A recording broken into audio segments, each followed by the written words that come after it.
the concept of New Year. Please explain. இது வந்து கிரிகேரியன் calendar தான் Gregorian calendar. அடிப்படை.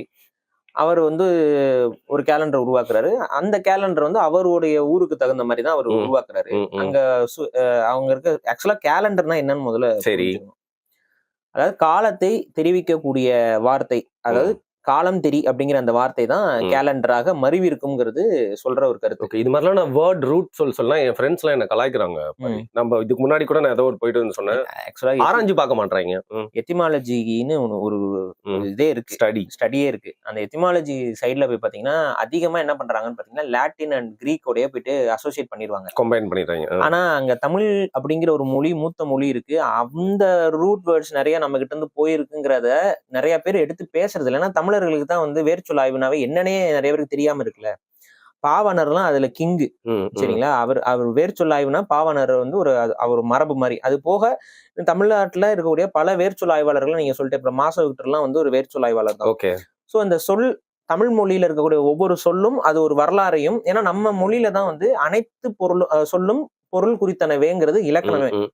அப்ப ஒரு விஷயத்துக்கு நீங்க ஒரு வைக்கிறீங்க அப்படின்னா, ஒரு பேர் வைக்கிறீங்க அப்படின்னா அதுக்கு வந்து அது ஒரு பரிணாமம் இருக்கும். அந்த வார்த்தைக்கு ஒரு சும்மா எதர்ச்சியா அவர் சொல்லிட்டாப்ல அப்படின்லாம் இல்ல, சும்மா இதுக்கு இப்படி பேர் வச்சுட்டாரு அப்படின்னால.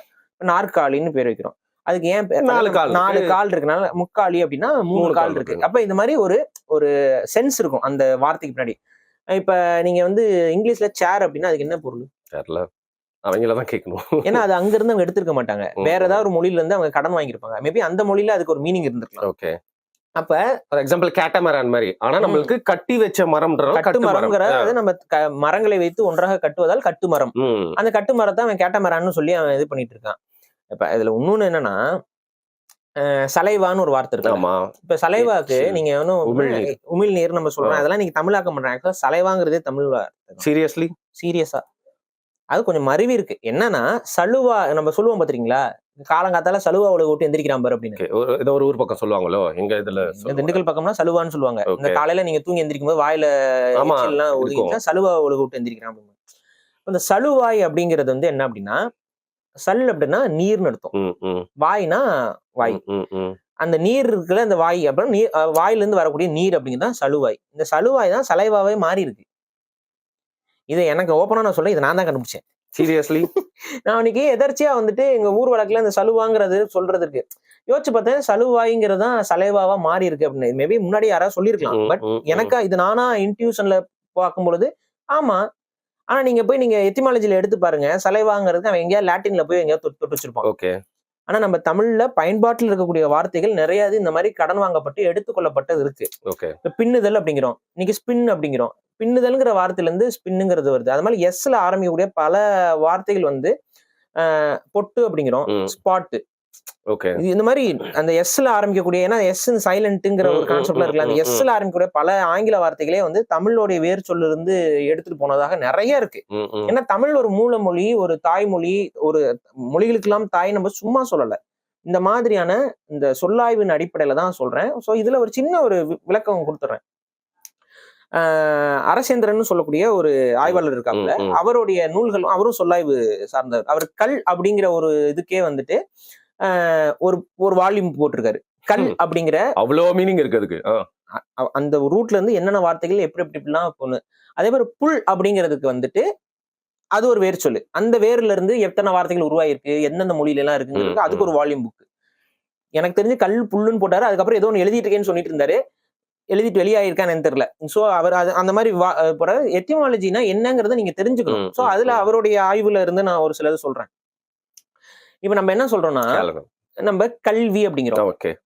ஏன் இதுக்கு கல்வின்னு பேரு அப்படின்னா, ஆக்சுவலா ஆதிகால மனுஷன் கல் அப்படிங்கிறத கண்டுபிடிக்கிறான்.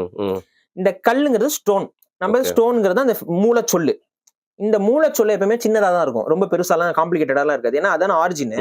சோ அந்த மூலச்சொல்ல அப்படிதான் ஷார்ட் ஃபார்ம்ல இருக்கும். அதுல இருந்து அடுத்த வார்த்தைகள் வந்து மருவி வரும். சோ இந்த கல்லுங்கிறது ஸ்டோன். ஆதிகால மனிதன் இந்த கல்லை பயன்படுத்தி தான் நெருப்பை உருவாக்க கத்துக்கிறான். அப்ப இதுதானே ஃபர்ஸ்ட் டெக்னிக் அவன் கண்டுபிடிக்கிறது. இந்த டெக்னிக்கை வந்து அடுத்தவனுக்கு கத்து கொடுத்துருப்பான்ல, அப்ப அதுதானே ஃபர்ஸ்ட் எஜுகேஷன். அப்ப கல்லை பற்றியான விஷயங்களை கற்றுக் கொடுப்பதால் அதுக்கு பேர் கல்வி. புரியுது. அதை வச்சு நம்ம இதுல டூல்ஸ் எல்லாம் கூட பண்ணிருப்போம்ல. அதுதான் அந்த கல்லை வந்து எப்படி நம்ம பயன்படுத்திக்கிறதுன்னு கத்து கொடுக்கறதுக்கு தான் கல்வி. சோ இந்த ஃபர்ஸ்ட் எஜுகேஷன்ங்கிறதே அந்த கல்லுங்கிற அந்த வேர் சொல்ல இருந்தா கல்விங்கன்னே நமக்கு வருது. அதுக்கு அடுத்து நீங்க பாத்தீங்கன்னா இந்த கல் வந்து இன்மோஷனா இருக்கக்கூடிய ஒரு பொருள். கல்லு அது நகர்ந்து போகாது. அப்ப நம்ம நகர்ந்து போறதுக்கு பயன்படுத்தக்கூடியது வந்து நம்ம கால்னு சொல்றோம். இங்க தமிழ் எழுத்துல நீங்க பாத்தீங்கன்னா அந்த கல்லு பக்கத்துல ஒரு 2 காலை போட்டு ஆரம்பத்துல வரைஞ்சான். 2 காலு, நம்ம மனுஷனுக்கு 2 கால் இருக்குல்ல, போட்டான். அப்ப என்ன ஆகுது, கல் வந்து கால் ஆகுதா? சோ காலுக்கு கால்னே பேரு, துணை கால். இப்படிதான் லாங்குவேஜுக்கு பின்னாடி எப்படி அதை நம்ம முன்னோர்கள் உருவாக்கி அத நிறைய வார்த்தைகளுக்கு அந்த ஒரு மீனிங்கோட ரிலேட் பண்ணி உருவாக்கி இருக்காங்கிறது அதான் வேர்ச்சொல்லுடைய இது. அந்த அடிப்படையில நீங்க ஆய்வு செஞ்சு பாத்தீங்கன்னா காலந்தெரி அப்படிங்கிறது தான் காலத்தை தெரிவிக்கக்கூடிய கருவிதான் கேலண்டர் அப்படின்னு சொல்லி மாறி இருக்கு.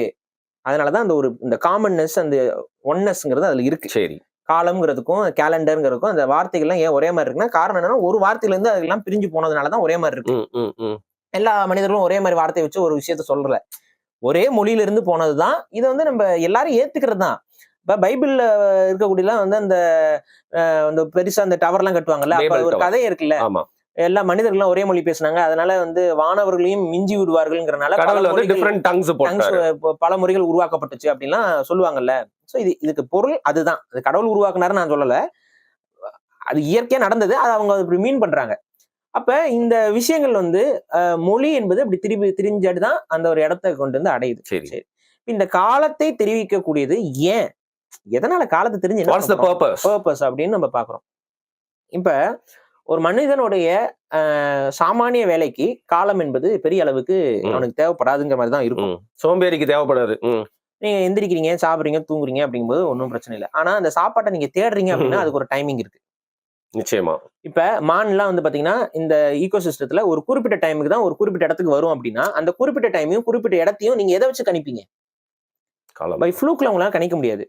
இப்ப நீங்க ஒரு கைதி எடுத்து கொண்டு போய் 4 சுவத்துக்குள்ள சூரியனோட வெளிச்சமோ இருளோ எதுவுமே இல்லாத ஒரு இடத்துல கொண்டு வந்து சுத்தி வெளியில என்ன நடக்குதுன்னு தெரியாம ஒரு சிச்சுவேஷன் இருக்குன்னா கண்டிப்பா டைமில் அவனுக்கு தெரியாது, கான்செப்டே இருக்காது. எத்தனை நாள் நம்ம உள்ள இருக்கிறோம், எத்தனை நாள் ஆச்சு, எவ்வளவு நாள் ஆச்சுங்கிற அந்த கணக்கே அவனால கால்குலேட்டே பண்ண முடியாது. சூரியனும் இதுவும் சந்திரனையும் பார்த்துட்டு இருந்தா மேபி அவனால இன்னைக்கு ஒரு நாள், இது ஒரு நாள் ஆயிடுச்சு தெரியும். இப்ப ஒண்ணும் இல்ல, நீங்க ரூம்லயே இருக்கீங்க, வெளியில எதுவுமே இல்ல, எல்லாம் அடைச்சு வச்சிருக்கீங்க, உங்களுக்கு டைமே தெரியாது. இந்த ஸ்டுடியோல நம்ம எத்தனை நாள் அது மாதிரி ஆயிருக்குல்ல, நம்ம பேசிட்டே இருப்போம், டைம் வாட்டு ஓடி போயிடும். வெளில போனா என்ன இருட்டாயிருச்சு, ஆமா இவ்வளவு நேரம் உள்ளே உட்காந்து பேசிட்டு அது மாதிரியா. அந்த சூரியனையும் அந்த அந்த வெளிச்சம் இதெல்லாம் நமக்கு தெரியலன்னா நம்மளால டைம் வந்து சென்ஸ் பண்ண முடியாது. சோ அப்ப இத சென்ஸ் பண்றணும் அப்படின்னா இது சூழல்னு ஒவ்வொரு காலமும் மாறுது. ஒரு சில நேரங்கள்ல உலகம் திடீர்னு இருட்டா போயிடும், திடீர்னு வந்து வெளிச்சம் இருக்காது, மேகமூட்டமா இருக்கும், மழை பெய்யும். இந்த காலகட்டங்கள் எல்லாத்தையும் அவன் எப்ப மழை பெய்யும், எந்த சீசன்ல வந்து ரெயின் வரும், எந்த சீசன்ல காத்தடிக்குது, புயல் அடிக்குது, ரிப்பீட்டடா வந்துகிட்டே இருக்குது ஒவ்வொரு டைம்ல. அதை சென்ஸ் பண்ணி நம்ம பாதுகாத்துக்கணும். ஒரு ஹெர்ட் வந்து ஒரு இந்த இடத்துல தான் மேய வரும், இந்த நாள்ல இந்த இடத்துல தண்ணி குடிக்க வரும், இந்த நேரத்துல தண்ணி குடிக்க வரும். இது எதையுமே கால்குலேட் பண்றதுக்கு அவனுக்கு அந்த டைம்ங்கிற சென்ஸ் வந்து அவனுக்கு தேவைப்பட்டுச்சு. அந்த சென்ஸ் அவன் உருவாக்கிக்க ஆரம்பிச்சான். அந்த சென்ஸோடைய ஃபர்ஸ்ட் பேசிக்கான ஒரு விஷயம் என்னன்னு பாத்தீங்கன்னா அவனுக்கு ரொம்ப விசிபிளா தெரியுற ஒரு விஷயத்தை தான் அவன் டைமுக்கான அந்த பேசிக் வேல்யூவா கன்சிடர் பண்றான். அது வேற ஒண்ணுமே இல்ல, சூரியன் உதிக்கிறது, சூரியன் மறையிறது, சூரியன் உதிக்குது, சூரியன் மறையுது. அது நிலவும் கூட நீங்க அதுக்கு வந்து அக்யூரேட்டா சொல்ல முடியாது, ஏன்னா சில நாள் வரவே வராது, சில நாள் வராது. இப்ப ஆரம்பத்துல சூரியன் வந்து கரெக்டா காலையில வருதுப்பா, அடுத்து சாயந்தரம் இது அஸ்தமனம் ஆயிருதுப்பா, ஓகே, அப்ப இது வந்து ஒரு டேப்பா, ஒரு நாள். அடுத்த நாள் திரும்ப சூரியன் உதிக்கும் போது அடுத்த நாள் தொடங்குது. சோ இதுதான் நாள் கணக்கு தான் முதல்ல அவனுக்கு வந்து பயன்படுத்தல் இருக்கு. ஆனா இந்த நாள் கணக்கை மட்டும் வச்சு அவனால வந்து இந்த வேட்டை, அதுக்கப்புறம் இந்த பிரீடிங்கு, அந்த இனப்பெருக்கம், இது எல்லாத்தையும் வந்து அப்புறம் விவசாயம் அது லேட்டா தான் வருது. அப்ப இதெல்லாம் வந்து அவனால கண்டுபிடிக்க முடியல. அப்ப அவன் ஃபர்ஸ்ட் உருவாக்கிக்கக்கூடிய ஒரு நாள்காட்டி அப்படிங்கிறது, நாள்காட்டினா அந்த பேப்பர்ல இருக்க நாள்காட்டியில அவன் சென்ஸா அதை கிரியேட் பண்ணிக்கிறது என்னன்னு பாத்தீங்கன்னா சந்திரனை மையமாக கொண்ட ஒரு நாள்காட்டியை தான் அவன் முதல்ல லூனார் கேலண்டர், பேர் தான் லூனார் கேலண்டர். லூனார் கேலண்டர் வந்து மந்த் வைஸ் கரெக்டா 30 நாள் அப்படிங்கறத வந்து அதனால கரெக்டா கால்குலேட் பண்ண முடியும், அக்யூரேட்டா பண்ணிட முடியும். 30 நாள் அப்படின்னா அது ஒரு மாதம் அப்படிங்கிற அந்த ஒரு விஷயத்த வந்து உருவாக்கிக்கிறது. மதிங்கிறதுல இருந்துதான் மாதம் அப்படிங்கிற அந்த வார்த்தை இது எல்லாமே மருவிதான் வருது. மதினா நிலவு. அதுக்கு ஏன் மதின்னு வருது அப்படின்னு பாத்தீங்கன்னா, அதுக்கு நான் சொல்லியிருக்கேன்ல, நம்மளுடைய மூளையோட அது சம்பந்தப்பட்டது. அதாவது நம்மளோட தாட் ப்ராசஸ் இதெல்லாமே நிலவோட சம்பந்தப்பட்ட பெரிய நிலவு வரும்போது நம்மளுக்கு ஏன் பௌர்ணமி அன்னைக்கு பைத்தியங்கள் எல்லாம் புடிங்க எல்லாம் சொல்லுவாங்கல்ல, அது ரியாலிட்டி. என் ஃப்ரெண்ட்ஸே நிறைய பேர் பௌர்ணமி அன்னைக்கு யாராவது டிஃப்ரெண்டா பண்ணாங்கன்னு நோட் பண்ணி அந்த ஃப்ரெண்ட்ஸ் எல்லாம் கட் பண்ணி விட்டோம் ப்ரோ. சோ அந்த பௌர்ணமி நிலவு அப்படிங்கிறது அந்த நம்மளுடைய சிந்தனை எல்லாத்தையுமே இது பண்றதுனால அதுக்கு ஒரு மதினே ஒரு பொருள் இருக்குது. அதுல இருந்து கெட்டு போனவன், அதுல இருந்தா மாதம்ங்கிற அந்த வார்த்தைகள் இதெல்லாமே வருது. சோ நிலவை பயன்படுத்தி ஒரு நாட்காட்டி அது 30 days ஸ்கேல்ல இருக்கும். அது மந்த்லி கேலண்டரா இருக்கும். அதுல வருட கணக்கே வராது.